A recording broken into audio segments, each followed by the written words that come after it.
Good morning, good afternoon, good evening, wherever you are. My name is Matt Warner. I am the host of the Life Performance Podcast. This is episode 3. We've got an amazing guest with us today. She is the founder and MD of Make Events.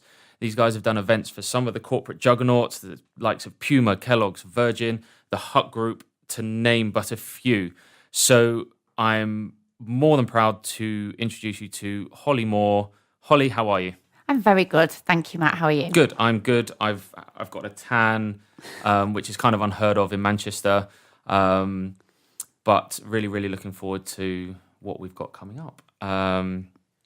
So I'm going to get stuck straight in. You this will have some context later on when we kind of talk a little bit more. But you had your first drink for 6 months last night. Yes, I did. How are you feeling? Well, I actually did when I say first drink, I had 3 drinks last night, but this is on like a full night out. Mm-hmm. So I feel fine. I've no hangover. I was really dehydrated when I woke up, which I'm not used to because I've not had that for 6 months, but I've just probably nailed about 2 litres of water already today. Fantastic. So for people out there listening, always like to give them a little bit of context, a little bit of a backstory. Obviously, you have your current business, Make Events. They're doing amazing stuff, not just in the Northwest, but across the UK and beyond. As I said, work with some phenomenal companies who everyone will be familiar with. But obviously, there was a journey up to that point. So take us back as far as you want to go, and let's kind of do a little "this is your life" kind of thing. Yeah. So started my career really early career. Didn't want to go to university. Just really wanted to work and earn money. And I went on the trainee manager scheme with which was Burton Group at the time, is now Arcadia. And for those people who are not familiar with Arcadia, they have the likes of Topshop. That's probably the main one. Yeah. So did this whole it was a after A-level retail management scheme. Got interviewed in London. Thought I was going to be shipped somewhere across the UK, really cool. And my first placement was Dorothy Perkins in Hanley, the Pottery Centre. So that was very glamorous. And did retail for a year, but I actually realised what I really loved was customer experience and looking after all the customers. And so started to get interested in hospitality and began my career in hospitality, moved over to a venue. How old were you when you were doing that?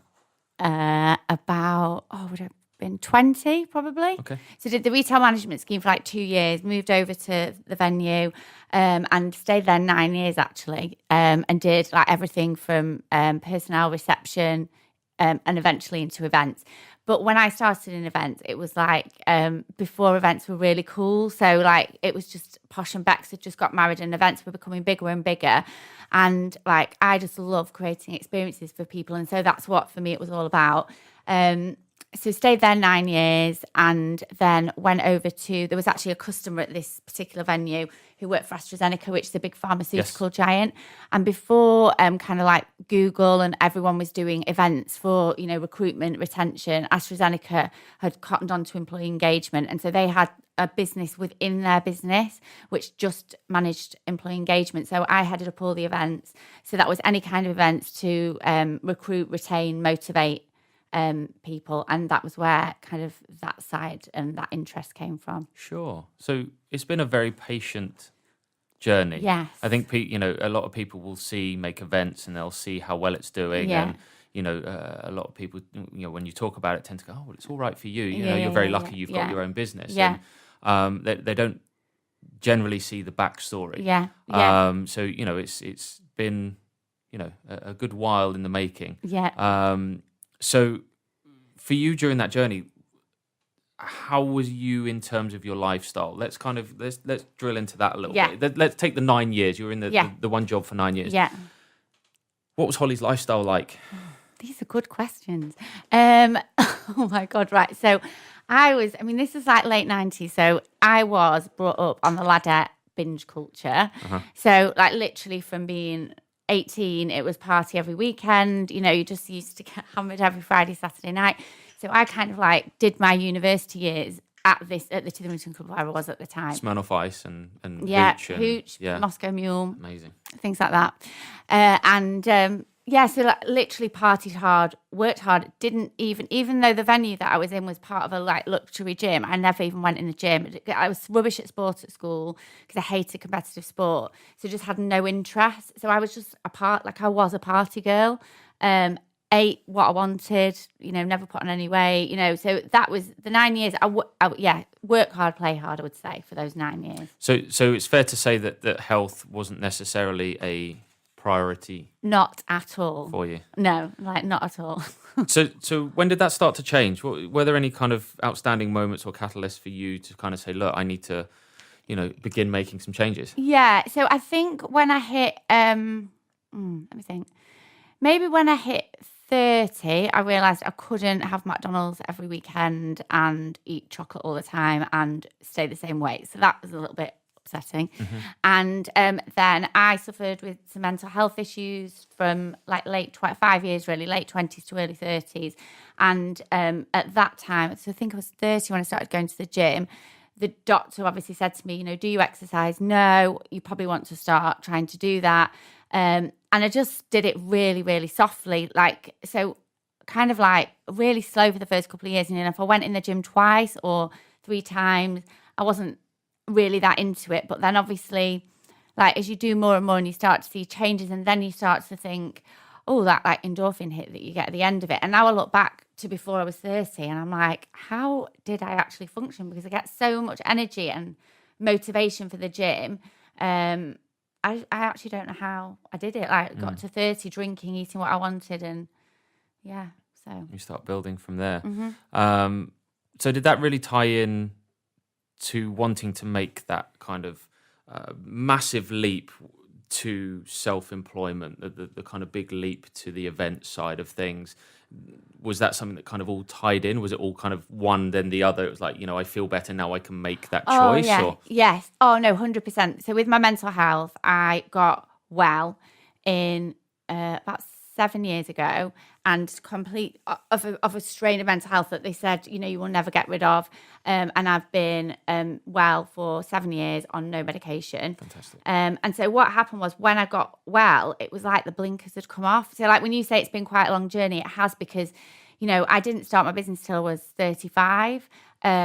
And when I look back at my career, I always loved work, but I was always in second gear. And when I look back, I obviously had some level of anxiety from being little that I hadn't cottoned on to, if you know what I mean. So I did a lot of work before even setting up the business I'd sort of, before make events, put myself in situations where, so I'd go for jobs that were probably like beneath my skill level, but I knew that I would be really good at them. So I then was giving myself a competitive edge without pushing myself out of my comfort zone, if that sort of makes sense. And that's it's something that seems to be very, very common. And you touched on the anxiety. Again, it seems to be a symptom that is a lot more common, especially in the younger generation. Yeah. I think we do mention a lot about social media. It has a lot of great potential and a lot. It does a lot of good, but I think that kind of expectation to be world changers, that expectation to be a large business owner, and other kind of expectations imposed upon you, doesn't give you that kind of moral marker or that time to be able to go, okay, I know where I sit in terms of my career. I know where I sit in terms of my health, and you're just bombarded with one opinion then another. It's like, you need to be super motivated. And then it's like, doesn't matter if you don't wake up early. And then, it's like, where do I go? And that's going to cause nothing but anxiety. Yeah. So you mentioned about getting into the gym and training. And what did you find that you may not have had kind of a moment where it just clicked for you, but what did you find that kind of did for you? So I think initially, it's for me, it's a lot of it's always been about friendship. So when I started going to the gym, I can't even remember what I started probably doing. Maybe, a bit of weights and maybe the cross trainer and 10 minutes on the bike and stuff like that, which I would never do now.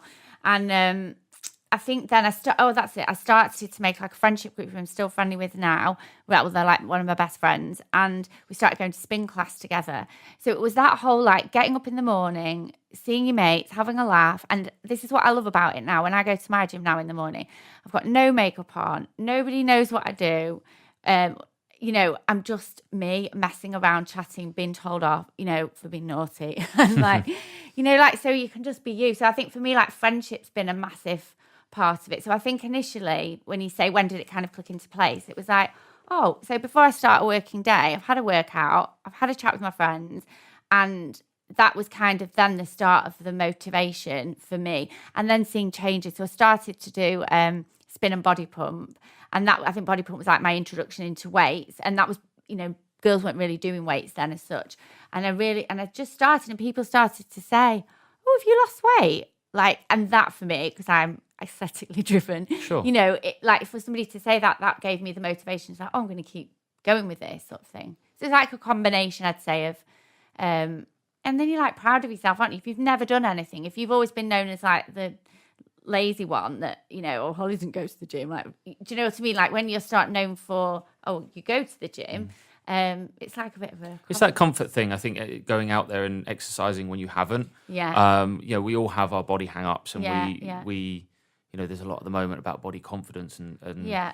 I've spoken in previous podcasts about, people are saying you should be happy with how you look, you should be happy with where you're at, because there's always people more unfortunate than you. And from my personal opinion, I struggle with that because, and you may resonate with this, because growth is what life should be about. And there's different factors that fall below that. So there is the physical element, regardless of your motivation to get in better physical shape, whether it is aesthetic, whether it is vanity, that's cool. Or whether it is, I want to, look better in a suit, or I want to look better in my gym clothing. I think that's kind of where we're going now. I think looking good naked was kind of a thing 5-6 years ago. People want to look great in their kind of athleisure wear. They want to look great in their suit. But for me, it's part of that growth and development, that evolution as a person. So I find it very difficult, and I don't know if you've got any kind of insight on that body confidence thing, because you were driven aesthetically initially. Is there anything you would say to people about that particular subject? Yeah, I mean, I think I'm quite open to, like, when I was little, if you like, I've always been slim. So that's what I would get praised for. So from being a little girl, oh, Holly's slim, Holly's slim, Holly's slim. So it's kind of like growing up, when I was saying to you, like, at 30, I was suddenly like, oh, right, I can't eat this, or, like I used to. It was probably a bit of a driver to then make a few changes, because, not to like go too deep, but if you've grown up, been told you're something, and then suddenly think you're not going to be that, that's like part of your identity. So in a way, I suppose it's bad, because it's made me conscious of keeping like a certain weight. But at the same time, if I'd carried on the way I was in my 20s, 30s, drinking all the time, I used to like smoke socially, which like people wouldn't even believe now, eating what I want, like I wouldn't be the person that I am today. I definitely wouldn't have the business that I've got today, or be able to put the energy 100%. into it. It's all drivers and motivations for doing things. And I think we kind of fall into two categories when it comes to criticism, when it comes to people's opinions, and I share a very similar story with you. Growing up, I was very good at sport. I played football for professional academies. I played cricket at county national level. I was doing karate at national level, and I was the kid that everyone picked on because I was good at something. And rather than, for me, it kind of detracted me from that, it actually, unbeknown to me at the time, it actually enhanced my value for trying to add value to other people's lives. And I had some talent that I could give. And it's difficult when I see people taking those outside opinions. And again, we go back to social media. It's so easy. It's just, when we were at school, bullying or bad feeling or negative comments stopped at 3:00. Because we didn't have social media. We didn't have Facebook. We didn't have all that access. So we could go home and relax and talk about it and think logically about how we're going to work this through. Whereas now it's before you go to school, and then when you're at school, and then it's when you get home, through social media and these games like Fortnite and all of these things. So the kids don't have a respite. So the what's real and what's not is kind of getting blurred a little. So, it's saying, look, yes, people's opinions matter. It's pointless saying don't worry about what other people think, because it's there and it's there all the time. But it's taking it and going, okay, well, what are my strengths as a person? What are my development areas? And go, okay, well, I have something to give, and everyone has something to give. And just being really forthright with that and then developing things as you go. So like, you mentioned about you kind of finding out who you were and being yourself. Yeah. I know for me that didn't happen until very recently, where I can kind of just chill out and relax. I can be a bit goofy if I want to do that, and no one's going to go, and even if they do, I just don't care. And getting people to understand that that's a patience game. Yeah. In your teens, your 20s, you're kind of just finding out what everything's all about. Yeah.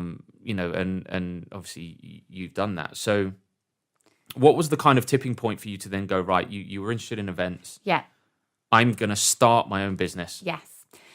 So when I was at my last company, I had sales targets, and I was doing plus 126% on my targets for that year. I wasn't on a particularly good wage, so in a way I didn't have like the golden handcuffs around me. So I'd recovered. Well, this is exactly what happened actually. So recovered from like the mental health issue, which I'd had one boss that was absolutely amazing with me, and then I came to have my appraisal. And bear in mind, I'd been offered to have 6 months off full pay, didn't take it. Said no, I want to be in work. I'd done plus 126 on my target. So they talked to me about a promotion, and I was working basically my arse off thinking, right, I'm going to get this promotion, then I'll get, some money. And it wasn't even a lot of money. And then went to a networking event one night. This is like no word of a lie. And the person that I was working with at the time said, oh, by the way, the opportunity we've been talking to you about, we decided what we're going to do is not do that role, and we could just bring somebody new into the business.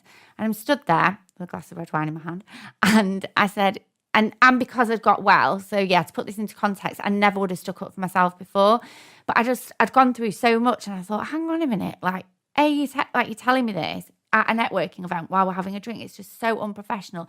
And normally I would have just gone, all right, okay. And just something in me snapped, and I just said, okay, so this is a conversation we're having at a networking event, is it? I said, I think it's really unprofessional. And I remember going home and saying to my family, I'm going to create a 3-month exit strategy. I don't know what I'm going to do, but because I wasn't on a good salary, I was like, well, I could do a bit of this and a bit of that. And then weirdly, like obviously you and me have talked about like fate and stuff like that. Literally, the next day, I got 2 phone calls from 2 people that had some freelance opportunities, and this had never happened before. So within 2 days, I'd handed in my notice. I've been there 4 years. My first job 9 years, that year job 4. So I'm like a really loyal employee. And so I went with like no job to go to.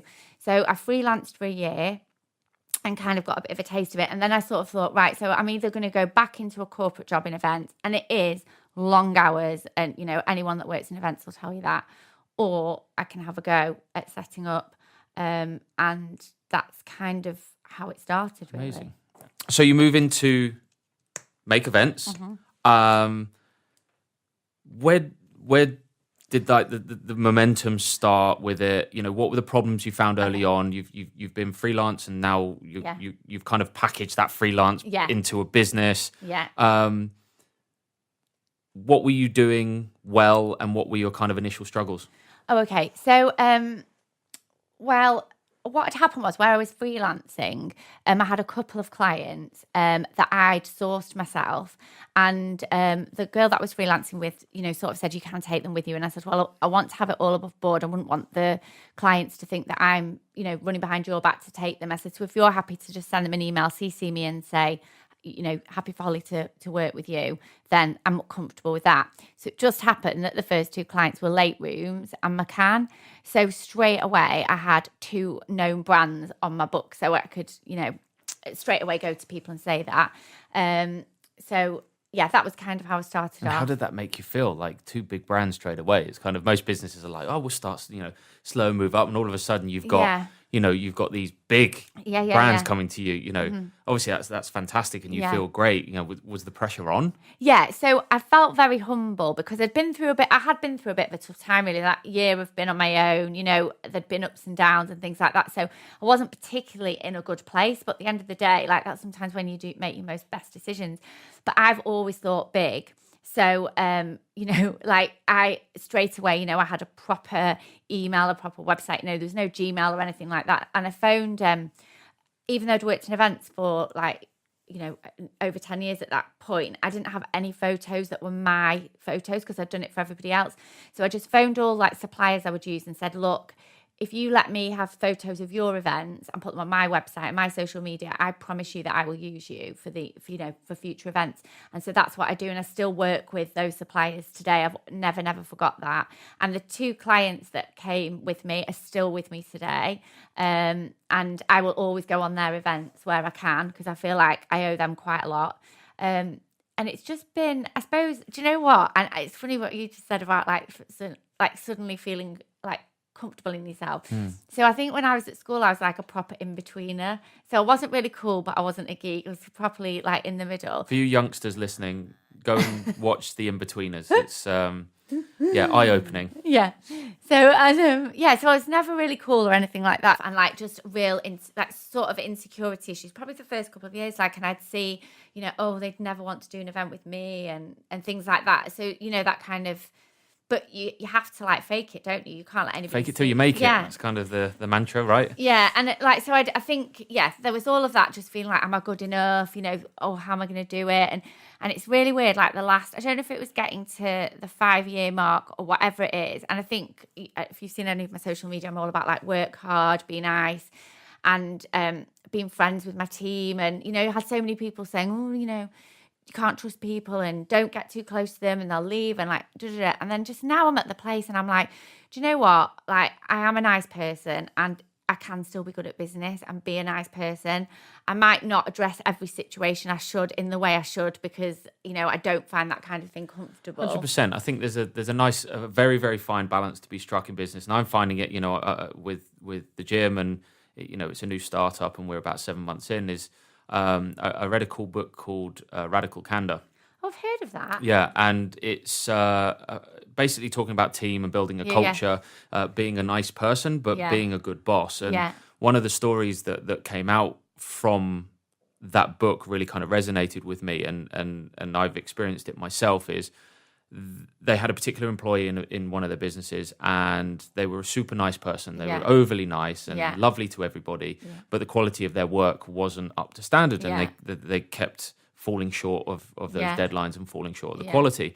And whenever it came round to speaking to that person, they wouldn't do it. As a boss, shied away from it. The author wouldn't approach that subject for fear of making them feel bad. And it got to a point where they had to sack that employee. So they had the conversation and it was like, we're going to have to get rid of you. And the person sat there going, well, why? Because I've never been told that my work's not good enough. And the boss felt horrendous and was like, well, I should have just had that direct conversation. So for me, it's that really fine line between understanding and having that mutual respect between employee and employer. And on both sides, I believe it's being able to be direct and to the point, but understanding that there's an underlying gratitude, there's an underlying respect, and generally just not being a dick.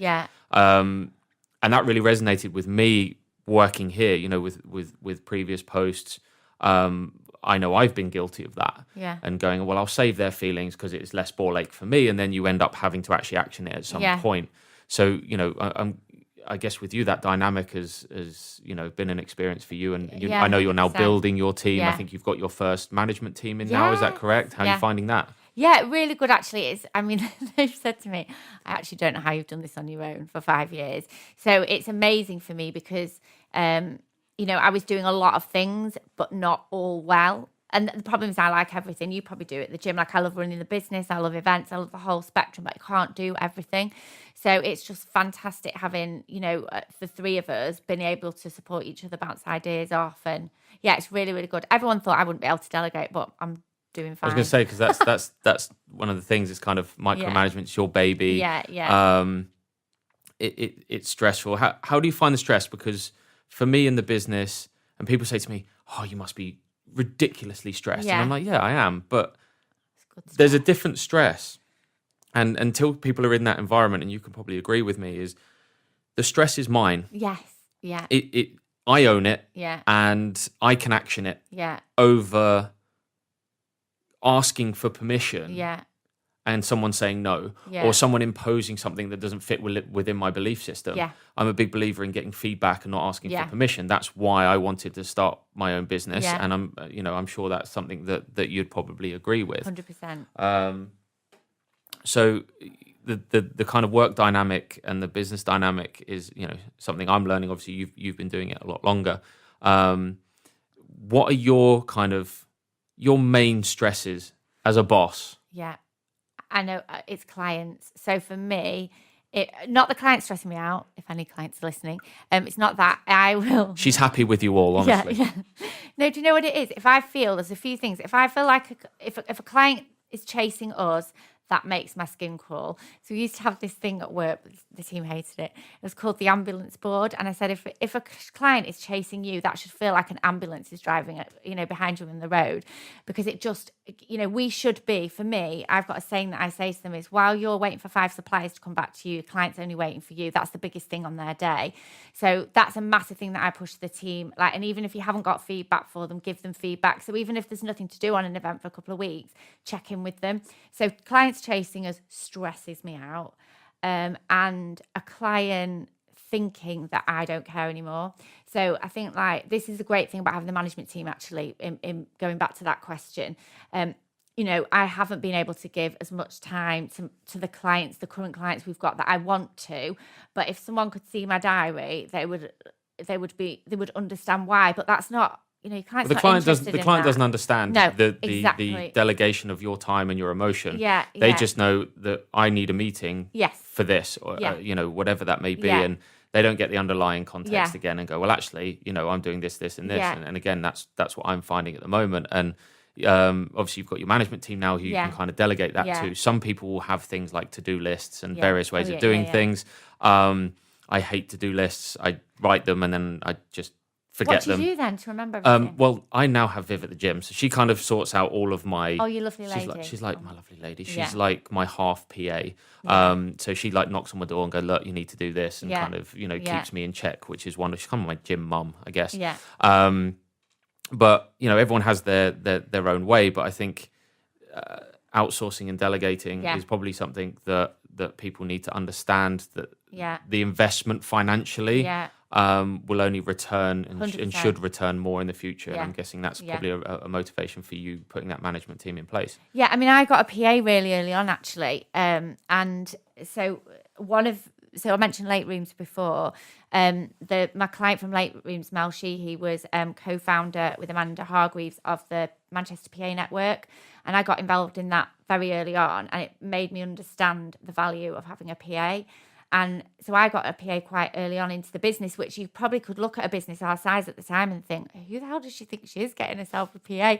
But it's so valuable to the business. So if you've got help, and it might even be, to do personal things sometimes as well, because, sometimes I'll look at Sunday afternoon and think, right, I could spend the afternoon doing X, Y, Z, or I could spend the afternoon working on this project, and that's going to add massive value to the business. Yeah. So I think if we look at priorities and if we're looking at health, and we'll connect kind of the food and the drink stuff shortly, but if we're looking at kind of the paradigm for what health is, and a big part of that is the social element of being an individual. Let's take business out of it. Is being Holly Moore. Yes, you work hard, but there's that social element and social interaction, and it's very easy to lose that and kind of go, well, I feel like I should do this because this deadline's in place and this person needs this and that, and I can't, I have to take control of this. And all of a sudden things like training and things like food and things like your social life start dropping down the hierarchy. And then when they do rear their head, it's, I'm going to go out and get absolutely smashed because I feel like I deserve it. Or I'll go and eat everything because I haven't. So it's that kind of deprivation and then gluttony kind of mantra. So for you in its kind of current state, let's kind of start of the year really. How do you keep health at kind of a top priority for you? Do you mean from this year or do you mean generally? Yeah, well, I mean generally day to day, but I know we said about yesterday was kind of your first drinks for quite some time, so it's been about 6 months now. So the last 6 months, let's look at the trigger for taking the alcohol away. What were your motivations for doing that? Because events is kind of social. I get with clients who have businesses, it's business lunches and dinners and well, I have to drink because it's disrespectful if I don't. Yes. And all these self-imposed reasons, peer pressure, Yeah. you know, someone's going to tell me that I have to drink. And I really don't want to have that conversation. Yeah. What was your trigger?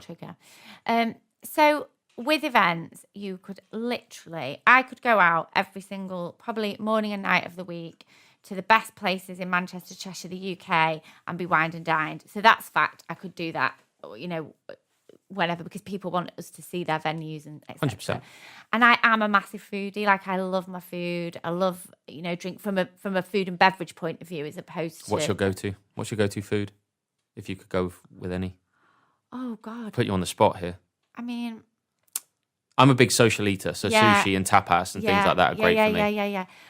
Oh, yes, probably. Oh, God, I love everything. So I love everything. The only thing I'm probably not really keen on is like Chinese. I like Chinese. I like Asian fusion. No restaurant is safe. Oh, no, I went to a really nice Italian last night. Yes. My favourite, I really like veggie stuff at the moment, actually. Okay. Interesting. Yeah. Because we've done with the previous episode, we were talking about plant-based eating and how that's kind of not becoming it's not a trend anymore. Yeah. It's really kind of gaining some traction and momentum. So you kind of a new passion, is that something you've read or I just love vegetables. I absolutely love vegetables. So I always order sides and stuff. Do you know what's putting me off? I wouldn't like necessarily pin myself down and say I'm going vegetarian, but what's your views on then protein and gains and all of... So I suppose that worries me, that if I cut out, you know, salmon or chicken out of my lunch or my dinner, what about building muscle? Well, first you need to listen to episode 2. Because you're going to get a lot about the kind of plant-based and working around that.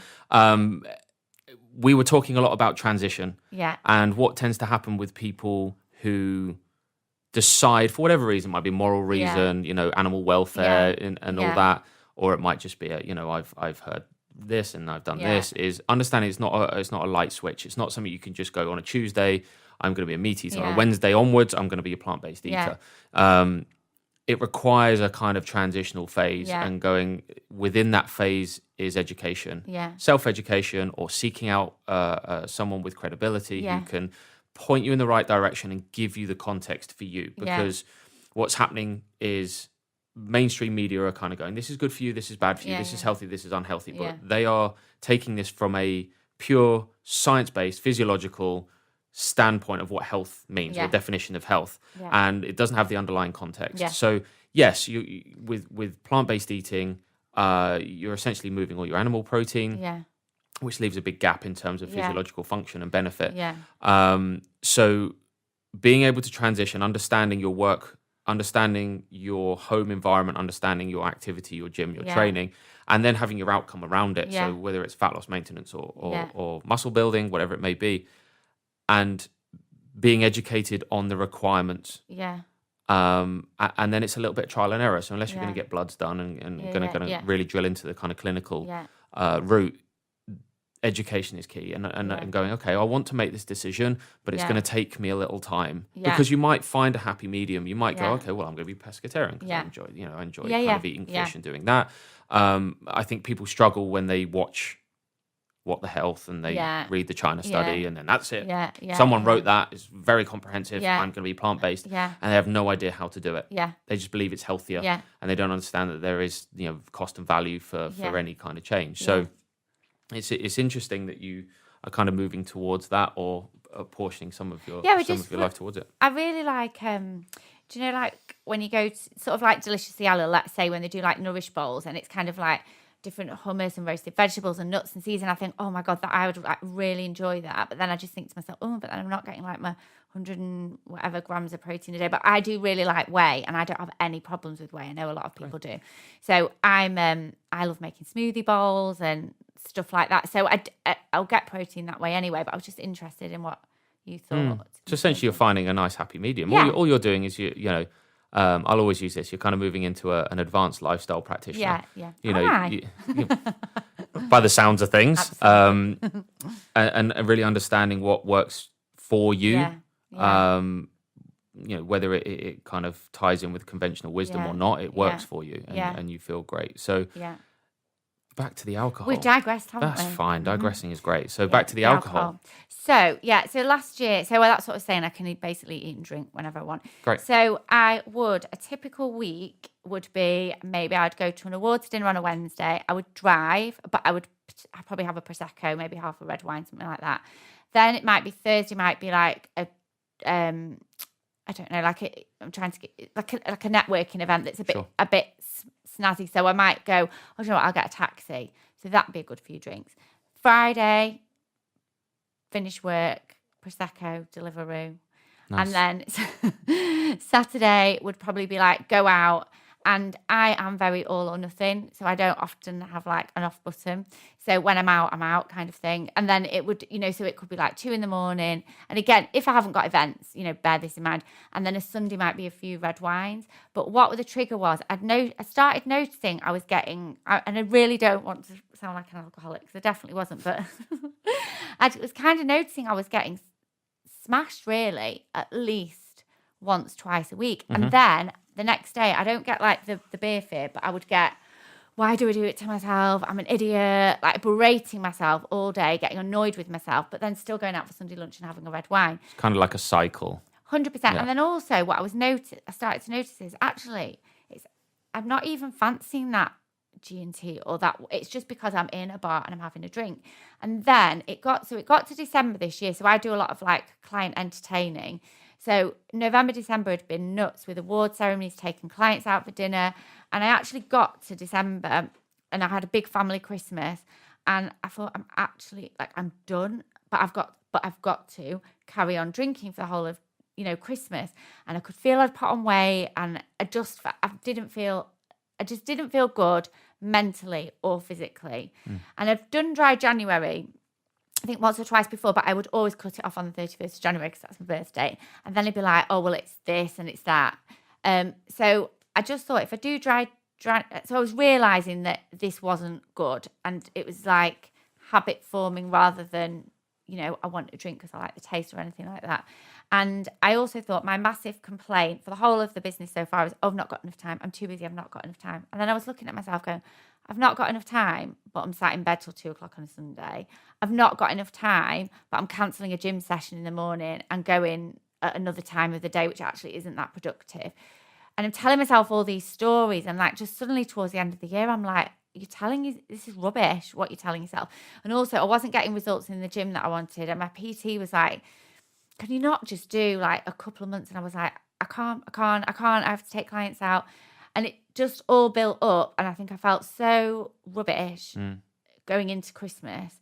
Got absolutely like smashed on New Year's Eve. Felt awful New Year's Day. Went out for a family like lunch. It was like the only way through it's to have another drink. And then I just said to myself, I'm going to do 66 days alcohol free. So when I like started it, I thought, right, if I'm outward about it, so I decided to raise some money for the Christie. So I put it out kind of on social media that I was raising money for the Christie. So that meant I had to stick to it, because what I thought was, if I do the dry January and then it's my birthday and then I'll just go back. So I thought, if I can do the 66 days and my birthday that I've drunk on forever and a day, get through that. I had a friend's 40th, would have been in that time. And the 66 days came from, have you read the book The Power of Habit by Charles? I can't remember his surname. No, I haven't. But he says it takes 66 days to form a habit. So that's where the 66 days came from initially. So that was the catalyst, I guess. I just wasn't liking myself. and with, I think with any change, I find it with clients, we have an innate talent to justify reasons for doing things. If we want to do something, consciously or otherwise, we will give ourselves the best reason, and no one can argue with us or tell us or debate with us otherwise. And generally, for me, it's trying to strip that away and going, where's the one or two? What's the one or two things? And generally, it's a fear of failure. Generally, it's I feel inadequate. Generally, it's something like that. Yeah. That we then go, we don't have time. Then we go, we have our comfort and escape, and that's cool. We all still have those, but it could be alcohol. It could be bad food. It could be not going to the gym. Yeah. And it's very easy because everyone has that. So it's like, oh, cool, I feel you. I'm using the same bullshit reasons why I'm not doing what I should be doing. So it's really kind of, I think the tough bit is that's out the comfort zone of going, okay, this is really the reason why Yeah. I'm not doing what I Yeah. should be doing, or going in the direction I feel I Yeah. should be going in. And being strong enough and consistent enough to do that. And I think support networks are great.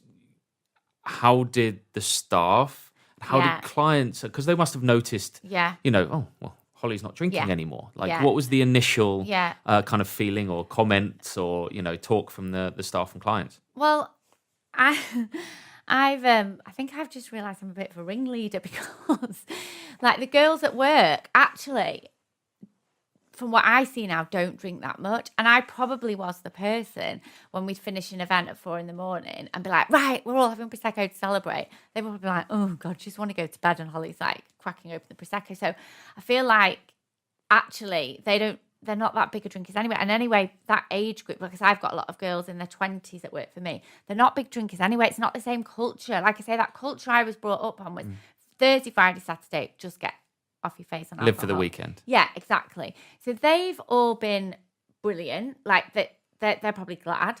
And clients. So another part of what I decided to do was stop saying yes to things I didn't want to do. Now I believe in life and business. There's just stuff you've got to do, and that's fine. But I stopped saying yes to kind of events that I was invited to that I would think, oh, I'll go because I can have a drink. And it'll be fine because I can have a drink. And I thought, why am I doing stuff that I'm only going to enjoy if I have a drink? Like that. So that was part of this. So do you know what? People have been fine. It's the weirdest thing. I've suggested to people now, oh, do you want to go for coffee or brunch? Like, I love brunch. That's actually something best I meal love. of the week. That I love brunch. Yeah. So I've kind of suggested stuff like that. And probably my meetings with clients are more productive now because they've got more of a purpose than, because when you do go out drinking with a client, it's probably not the right time to bring up, oh, can we talk about your strategy for the next, do you know what I mean? So it's been like really well received. If anything, I've had like real admiration of people. Like, I can't believe you've done it. I can't believe you've gone this long. So. Yeah, I find it kind of goes in the same way for people, is they get that kind of initial motivation to make a decision. Yeah. Let's use alcohol as the example, and then you go out and it's like, oh, go on, you were always the life of the party. Don't be so boring. Yeah. Here we go, have one or two, and they press you so hard, and you don't want to. You generally like, I don't want to drink, and then they push you, and you go, okay. And then what they do, then your mates turn around, start talking to other people. They forget that they've even, teased you about the whole thing. And here you are, you've drunk your drink and gone, I've now relinquished that control. But if you stick with it, what happens is you start seeing changes, right? And that might not necessarily just be physical changes, but more confidence, more clarity, more energy, more vitality, all of that kind of stuff. You hold yourself in a different way. And all of a sudden these people are like, oh my God, Holly, like, you're a completely different person. And how did you do it? It's always the question. You go, well, remember 4 weeks ago when you were like trying to get me to drink and live the way I didn't want to? Well, I said no, didn't I? Like, oh yeah, forgot. And then all of a sudden they start going, well, I want to be like that. Or you get people just drop off because they get really bitter, and they don't necessarily see it as a good thing because you're kind of developing and growing and moving on, and they don't want to do that. But the fact that your staff. Would you say you were the healthiest events company in the UK? We absolutely are. There we go. Yeah. My team have got, it's so funny actually from seeing them when they first started. They're like so healthy now. We give a gym membership as part of like the employee benefits. And they've actually said to me, like, I do motivate them because I think they see where I get my energy from. Like they're motivated by that. Yeah, I think people have just, and especially people that have known me a long time. And so I've got one group of friends, like there's the 6 of us, and we go on holiday together every year and have weekends away. And in the first 66 days, we had Tony, my friend's 40th, and we always go to a cottage, and literally we get to the cottage, the fridge is like literally full of booze. I can only imagine. You can imagine. And so as soon as we get there, it's like Prosecco, blah, blah, blah. So they were like, I can't believe you're coming on Tony's 40th. We'll donate to your charity fund to make you drink. And I was like, no, I'm doing it. Anyway, we had such a good weekend. And they were like, oh my God, you've actually got a really good personality without alcohol. I know. So then we've just been to Spain. So this weekend that we always go to Spain for is always 4 days. And I will be in the midst of it all, of drinking. And we just turned it on its head, the last time that we went, and everyone said it was like the best one we've had in like 9 years. So it's funny, I think people are worried at first because they know you as you and a party girl and all of this, so then they may be worried that they're going to lose a little bit of that if you're kind of making big changes. And I think they've realized, if anything, they've got more out of me, definitely. 100%. Yeah. So for anybody listening, alcohol is not the way necessarily. And also, just to say as well, if you are thinking about it, I do think I ended up raising like £1,700 for the Christie, because people probably just couldn't believe I was going to do it. And so I think if you can put something out there, it makes you accountable. Like, I've got an accountable personality where I did, which might even come to a bit of Instagram stories last week on keeping healthy well on site for events. And the reason I did that was to share content, but also from a really selfish point of view, I feel like if I say something in the public arena, like I have to stick to it. So if somebody wanted the motivation to start an alcohol free, like they could do maybe a chosen charity, and then they'd 100%. Actually feel good about it. I actually have a client at the moment who's doing that with really? bad food. Oh, really? So every time he has something, let's say a slice of cake, for example, he'll give 50 quid to his chosen charity. That's amazing. So he's self-imposed it on himself. Yeah. So it's not so much raising money; it's more his thing, and it's each to their own. But it's working very well. Yeah. So he's obviously not very charitable because he doesn't want to give any money. So we've looked at kind of the business and being healthy in business. Yeah. Let's talk training, because female training, there's still a lot of not even confusion, but a lot of beliefs from I think general population that women shouldn't necessarily lift weights or lift heavy weights. What's your training looking like at the moment? What are you doing? So I do a HIIT class on a Monday morning, just because it just like wakes me up for the week ahead. That might have things like animal flow in and things like that, and a lot of body weight. And then I might, depends on the week, but I might do a PT Monday evening, which would just be weight-based. I don't often train twice a day, but if I've got the luxury where I've got an evening off, I do quite like to do that. And then within the week, depending on what's going on, I'll do 2 PT sessions, and they'll probably be like legs and core, sometimes upper and core, again, depending on what classes I've done. So I like to do 2 PT and 3 classes. And the classes that I do at my gym are functional. So, they might be squats with a bar, kettlebells, finishers, AMRAP, all things like that. So really good mix. And then what I'll try and do, so for example, today, because my car was at the restaurant where we went last night, I just ran for my car this morning. And I might do... If I've got the time, I might train every day, but it might not be hardcore on the 7th day. It's definitely a priority for you.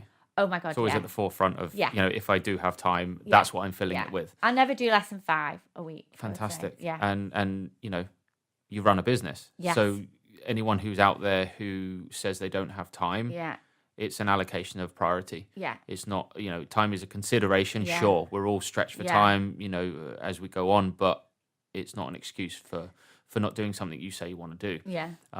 So whether it's a half an hour HIIT session, I know you do some of Joe Wicks's stuff at home. Yeah. And you've got the PT as well. So in terms of lifting weights, how does it make you feel? Well, I've got a couple of like niggly injuries. So I have had to kind of like check myself that, I can't lift as heavy as everybody in the gym. So I do a lot of straight leg deadlifts. I've got a bit of a funny knee. So probably, what would I weigh? I'm probably on about 54 kilos, let's say. So I can probably lift on a good day, like 70 on a deadlift. Wow. But squats, I can't. So really the heaviest I'll go on a squat on a bar is 25 because of my knee. That really annoys me because I'd love to at least be able to squat my body weight. But it's, do I want to end up injured and not being able to train? It's understanding your outcome to your training and going, okay, well, it's part of a whole. Yeah. And I think a lot of people bring ego into the equation and they bring load into the equation. Yeah. I want to squat this. I want to press this. I want to do this. And they don't understand that actually there's a cost to doing that. And it's great and it's cool if you can train and you've got the fundamentals of how to train. Awesome. Yeah. And that's something I remove the ego and then I put bits of it back in depending on what lifts they're very good at. And obviously, working around structural limitations. And we're great. We've got the guys at Altius Healthcare in-house who do a lot of the performance rehab for Red Bull and Team GB and some of the rugby guys, and that's great for us, because we can take those structural deficiencies and go, okay, not only we getting people in great physical shape, but we're working with, because I think a lot of PTs will go, oh, you've got this niggle in, let's say, lower back. Oh, we'll work around it. Well, what are you working around? Where's the upward chain? Where's the downward chain? And for us, what we're trying to do with Altius is really bridge the gap between health professionals and fitness professionals and provide a more kind of holistic service. But females should always be in the gym. They should always be lifting weights. You're kind of a testament to that for someone who didn't used to train and now kind of sees it as very much a priority and a driver in your daily lifestyle. How does that transition to your business? Training, how does that contribute away from the physical stuff? How does that contribute to the growth of your business? So I think, like you were saying, in the first few years, my training did trail off a bit. And then I just realised that I wasn't at my best. So I think I'm a big believer in like creating your own strategies to be at your best. So what I realised was the way that I got into PT actually originally wasn't because, oh my God, I want to like shape this or lift this. It was like, right, I'm slacking off the gym because I'll always put work first. So if I have 2 PT a week, that will make me go to the gym. And that was my like initial thing for doing it. And then obviously you learn off a PT and it becomes quite interesting and whatever. So whereas a lot of business owners might start work, I know you start work at like 6. Before 5. Jesus, I think. Yeah. I am not normally in the office before 8:30 because I prioritise my training at like 6, 7 in the morning. And you might think, oh, but you could be in work for 7 and get a couple more hours work done. But for me, I would rather get that done and I'll work through into the evening if I need to. Small wins in the day, isn't it? You kind of get up and do what makes you feel good. Some people get up and write first thing in the morning. And then I think it was Craig Ballantyne said he wakes up, he writes in the morning, and then he rewards himself with his meditation and things like that, and then kind of gets on with his day. And I think routines are really, really important. You see a lot about being habitual with what you do before you start work and how that kind of sets you up. So, obviously health and exercise is very much at the forefront of that for you. Yeah, definitely. And I think like if I've got a big presentation or, I'm doing an industry talk on Wednesday, I know I will be at my best if I've got something in. It might be a run, it might be, 20 minutes with Joe Wicks if I'm traveling or whatever, but I feel it just gives me like loads more energy. That's what I use it for, and then use that for work. And it is a release. I like the gym's my happy place. Great. So. And I'm a big advocate for that. I've done my own journey over the last kind of 15 years since getting into the industry, and it really is a character building process. What you learn about yourself over and beyond just the lifting dumbbells and cables and machines. It's understanding you. And I think it's a big contributing factor to finding, sounding holistic, is finding yourself. Definitely. And being able to put yourself in a position where you can actually be yourself at that particular moment and give yourself the opportunity to kind of evolve as a person and grow. What do you, so I know you're training for your ultra, aren't you? Yes, I'm running. I haven't really said anything, but I'm running 50 miles up and down hills in October. For Parkinson's UK, so a great cause, one that's very close to home. My father is a Parkinson's sufferer. So for me, I'm going to suffer for a day. I've never run a marathon. 3 months away. It's kind of. Oh. So if you weren't training for that, what would be your ideal training week? If you could do what you loved for a week training. I'm getting questioning. I'm getting questioning now. This is crazy. I told you I'd warm up.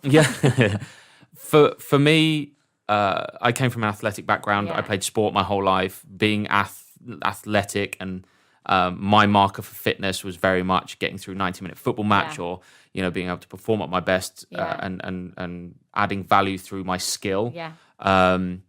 There's no better feeling than that. And for me, when I moved away from that, I retired when I was 28. And I went kind of spent the last 5 years training purely for aesthetic and understanding the nuance on changing body composition with some great guys. And that was awesome. And, I did some photo shoots and that was cool. And I was lean and I looked great. And I'm at that stage now where I want some athletic back. I'm 33. I could probably still play football if I got myself into that kind of condition Yeah. again. And I'm kind of, for me, the urge to kind of combine the two is Yeah. there. So for me, it's not so much about pure aesthetics. Yeah. It's about being robust and durable. I Yeah. think joint health is really, really important. Obviously, gearing up for this ultra marathon, it's not a flat ultra marathon. There's 4,000 meters of elevation, and I'm trying to kind of scare myself into making sure I'm as robust as possible. Yeah. I think that elevation is going up and down the Burj Khalifa 5 times, Yeah. and then running the rest of the race. So it's things like that, and then watching the London Marathon and seeing all these seasoned marathon runners absolutely destroyed as they're going over the line. It's like I'd have to touch the finish, turn around, and go back. Yeah. So yeah, it's been really cool. It's a completely different discipline. I've got some great guys around me who are helping me out. And yeah, it's just it's trying to find that kind of balance and not losing too much muscle tissue, running loads and loads and loads of miles. But it's character building again, and for me, it's always that undertone of doing it for dad, and hopefully raising some money. So I'll put the link up. Plugs, shameless. I'll put the link up to my Just Giving page, and hopefully we can raise some money and help some people out. So that's a little bit about my training. So we haven't mentioned how we met. No. It's one of these kind of, whether you believe in fate or not, but Tony Robbins has a lot to do with us meeting. Yeah. So tell the story. So I think you have as well. So I've listened to Tony Robbins for years and years and years. Had it in my diary. So he does. So for those of you that don't know Tony Robbins, he's an American motivational coach. Juggernaut. Yeah, amazing. And people have got really I suppose strong opinions, haven't they, either way of him. And then he did this film on Netflix last year, You Are Not My Guru, which has opened it up to a lot more people. So I love him. And it is a bit of a running joke. Actually, even for my 40th, the girls at work did my 40th, and they did a Tony Robbins motivational wall at my party. That's how much I love him. So I went to Tony Robbins in April, and there's 13,500 people. Yeah, so this was the Unleash the Power Within event in London.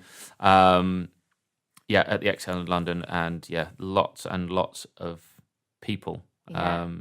So where did we meet? Yeah, so the weird thing about Tony Robbins, which we said after, it's a bit like going to a club in that you kind of wander around and will talk to anyone. So I was just one morning, walking to go and get a Starbucks, and normally, you wouldn't just speak to people you don't know.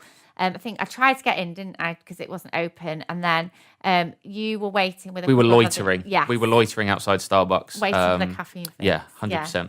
Because you don't get much sleep at Tony Robbins, do you, on this event? And then you just sort of because of the vibe of how it is there, you do kind of randomly ask people, what's your name and where do you come from?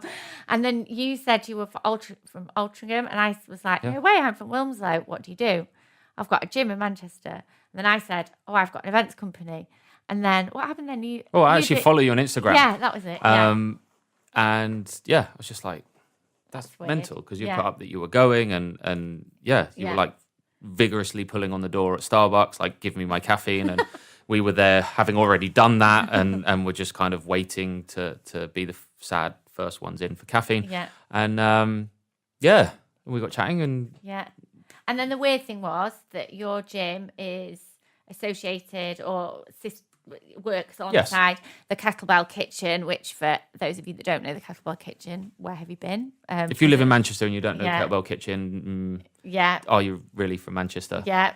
And I'm a little bit obsessed with Kettlebell Kitchen because Carly Jones, who's the founder of that, is a female, entrepreneur. And so for me, to find like-minded people is amazing. So then we discovered that connection. And then we ended up sitting together all day. Sure. So it was, it's weird. Out of 13,500 people end up regaling our business and life within an hour of meeting each other. It's kind of crazy. So kind of on that subject of mentors. Yes. Are you a believer in kind of as a businesswoman with a growing business and someone who likes to be healthy? Mindset and mindfulness is obviously, again, something that is becoming very popular. Yeah. And obviously that has infinite meanings for people. Yeah. Do you hold kind of mindfulness and mindset as a priority, as something that's important in kind of your health paradigm? And if you do you have any mentors or any kind of go-tos for you? Yeah. So I've got like a little saying which is like train the brain or remain the same. And I think in sort of pre-mentors, if you like, I think having been through a mental health problem and seeing, so my recovery was CBT and mindfulness intense. And so I think I got first hand of what you can do. Like, you can literally change the chemistry of your brain. So I'm massively passionate on that side of things. But having said that, it has to come from within you, because I saw so many people that I knew weren't going to get well because they weren't ready to, or didn't want to, or didn't put the work in. You've got to do the work. So that kind of gave me a starting position. So then when I went to be freelance for a year, I kind of thought, I've not got a boss anymore. And I think I just said to you before, like, I'm someone that needs to be held accountable. I'm not good at holding myself accountable. So I have to kind of put it out there to stick to things.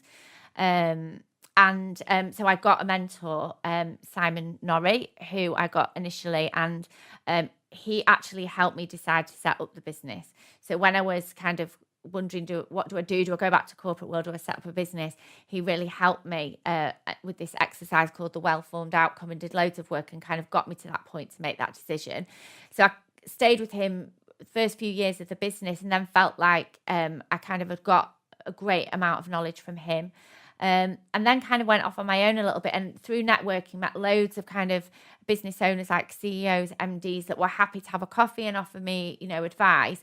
But when you get, I do think when you're getting it for free, it's hard to put any expectations on people. So again, I'm a massive believer in, if you want to get good at something, pay an expert to help you.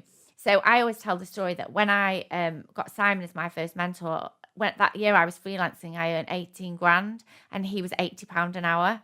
But I saw that, I don't have a university education. So I saw that as a valid investment in myself. And 100% it was, because I wouldn't have set up Make Events. And how did you go about finding him as a mentor?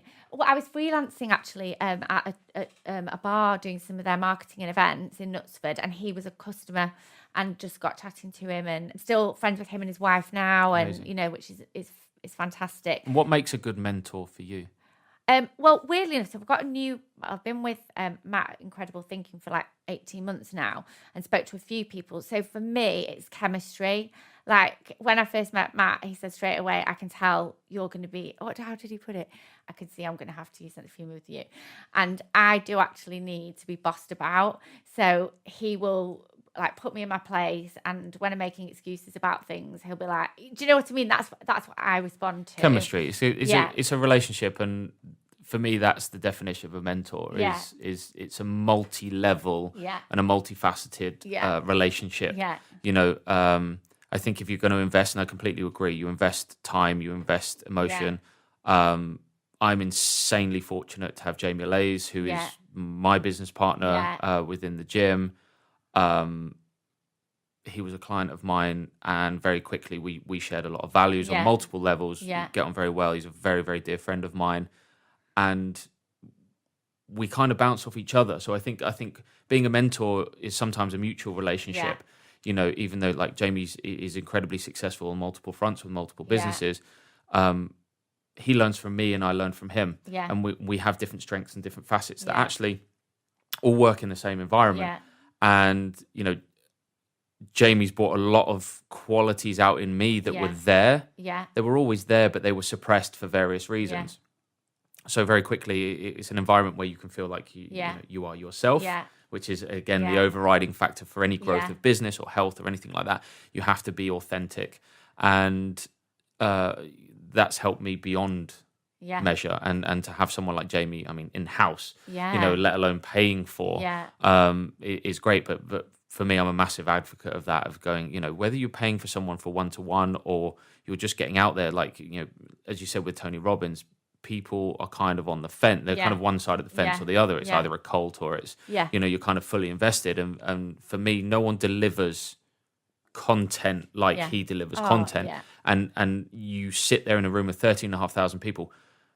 This year was my second time, and I wasn't present for the whole thing. I could pick and choose exercises and things that were really relevant to me. And when you're sat there, the way he delivers it, it's like he's speaking to you, and Yeah. you're sat in that Yeah. auditorium on your own. Yeah. You It is forget that there's completely. 13,500 other people there.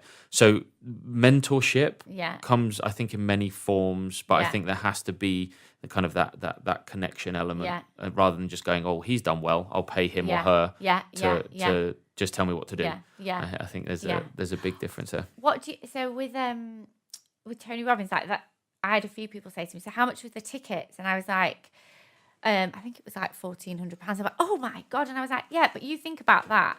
You know, it's 12 hours a day for 4 days. And when do you ever, as a business owner, or there weren't all just business owners there, were there? But whenever do you get to sit down and for 4 days and think about strategy, improving yourself? And I don't know about you, but how have you been since it? But it's understanding that in context. Yeah. So cost in context. Let's tie it in with the alcohol. Yeah. Yeah. Right? Let's say the average Cheshire night out, right? It's 100 plus quid. Yes. Yeah. So Yeah. that's what, 14 weeks, Yeah. 3 months without Yeah. alcohol. Right. So not only are you benefiting yourself, then you benefit your business Yeah. and finances, and which is kind of the broad spectrum of what you go through with Tony Robbins. I think for me, it's a great time of year. It's April. It's a great time to kind of forget the business in a sense, or forget life, and just really drill down into those things that are suppressed and kind of need to come out. And for me, anyone who makes you think is a good mentor, is a good educator, is a good deliverer of seminars, and he does that. Yeah. So people will see the jumping around like a lunatic 73 times a day, which is crazy, but when you go, you understand that it's about changing state, and it's going, okay, well, we actually didn't take a break from 9 a.m. till 7 p.m. because he was very clever at changing state and going, okay, well, we're starting to get a lull. We've worked very intensely, and now we need to pick me up. Yeah. And that translates really well into day to day, and going, you don't feel like you have to be on your laptop for 2, 3, 4, 5, 8 hours a day. Yeah. You need those little breaks to stimulate yourself and come back creative. So the nice thing for me as not a business owner, but a trainer working with clients is doing that and going, okay, well, you can be on your computer, the laptop as a business owner, and then you can go, cool. Well, if you're going to take a call and go outside, go and enjoy the sun, which we're obviously enjoying at the moment. Get active, get walking, you can come back to your laptop or back to your computer with a more clear and a more creative mind, which means your quality of work will improve. So it's a lot of parallels with how that works. It's just focused on the individual, and there's a small group of us that go, and we all sit separately. We don't all sit together because that kind of defeats the whole object. It's a great networking event. Generally there are a lot of business owners and that there, and it's a fantastic opportunity just to kind of refocus. And we've booked our tickets for next year already. So have I. But obviously we can't sit together because we know not each anymore. other now. So we're not allowed to meet outside Starbucks anymore. So, I mean, it's the kind of changes you've made. Obviously, they have benefited your business. Yeah. Where's Make Events going? Okay, so we had a massive year last year. We had like 160% growth. We did a brand reposition, so the growth plans over the next 4 years now are to double the turnover, double the amount of staff. But the whole thing with Make Events is, and this is similar to you, you're in a service industry as well, is that if you're going to engage an events agency, and for people to put events into context, it's not parties. It's basically you should have an event strategy to engage with your customers, your colleagues, and your stakeholders. And the reason for that is there is nothing that will be a live experience and a real life event that happens together where you can share information and learn information. But it's also about not just that one event. So I think something Tony says in at UPW is, book the next thing. So when we do an event for a client, it's not just the 24 hours of that event, it's what's the strategy after that, how are we going to measure what we try to achieve. So, by the way, we want commission for any ticket sales, Tony, so if you're listening, ticket sales off the back of this, get in touch. And I think, so for us, I think if you're going to employ a creative events agency, you should get a creative event. That's a given. So that's nothing that I'm doing that's any different to any other events agency out there. If you're training a client, you've got to be really good at your training and give that hour that really good experience. So I think where we have the differences, it's all about this ultimate experience. So if you work with Make Events, it doesn't matter if 1 year, I was telling you about a client that I've worked with this week that do an annual event that was pulled the year previous. I don't treat that client any different year to year, whether they've got a meeting for 10 or a conference for 1,000, because it's all about, this whole like work hard, be nice ethos. We should be giving them the best experience regardless of the budget and what they've got coming up. So we have this, we've got this whole strategy at the moment about the ultimate experience, but it's not just for clients, it's for colleagues, it's for stakeholders, it's for suppliers. And that's kind of where we're going. We've got a big internal culture shift. Amazing. Sounds awesome.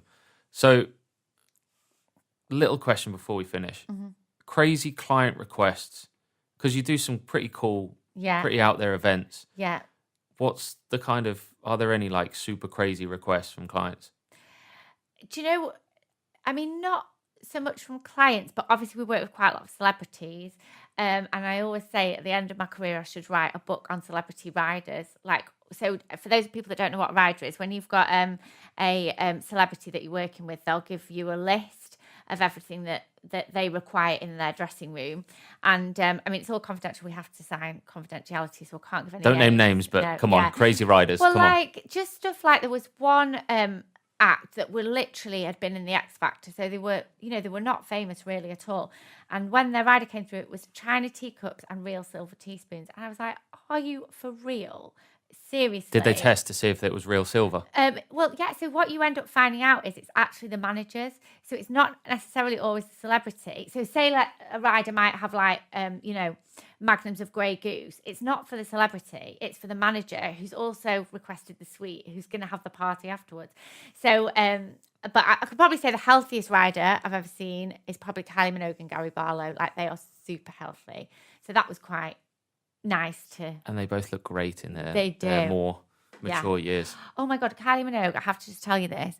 She's just been 50, hasn't she? I didn't get that party, but she, close up, she is like amazing. I mean, like I only worked with her 2 years ago, so she would have been 48.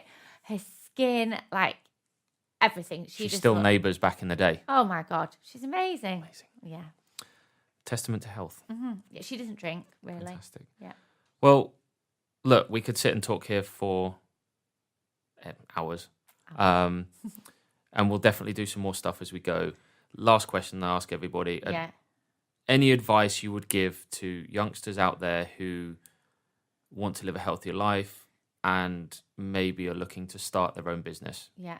So on the healthier life side of things, if I knew then what I know now, I would wish I'd started in the gym and training from my teens, because again, being openly admitting, with aesthetics, muscle memory, starting off young, people that I know that like did the gym from like 16, they're so like lean and, they look amazing. So I think, I wish, if you're going to do it, and just, it is about finding strategy. So even if it is that you like dancing and you want to do street dance or something like that, just do what you enjoy. From the health side, I think the teenagers and stuff in this era are much healthier than my day. And starting your own business, I would say, I think goal setting, and that's probably a whole other podcast, but, writing down some goals, however big or small, and trying to start ticking things off, because it's a bit like the gym. When you start seeing results, it starts to motivate you. So if you can have a goal that you tick off. Got to box tick. Yes. 100%, 100% of the time. Yeah. Amazing. So, if people wanted to reach out and ask questions, where can they find you? So on Twitter, it is I am Holly Moore, and it's HOLLYMOORE. On Instagram, I am Holly Moore Events. And then on all the channels, we've got Make Events as well. Fantastic. If you would like to reach out to any of us, obviously Holly's told you where you can find them. We're at the Gymworks Group. I'm at matt.j.warner. Hit us all up with questions. We'll be more than happy to answer. To Holly, thank you very much for coming along and spending the time in this lovely sunny day to sit in the studio and talk to us. We look forward to our next episode. Our next episode. Our next episode. Our next episode. Our next episode. Our next episode. Our next episode. Our next episode.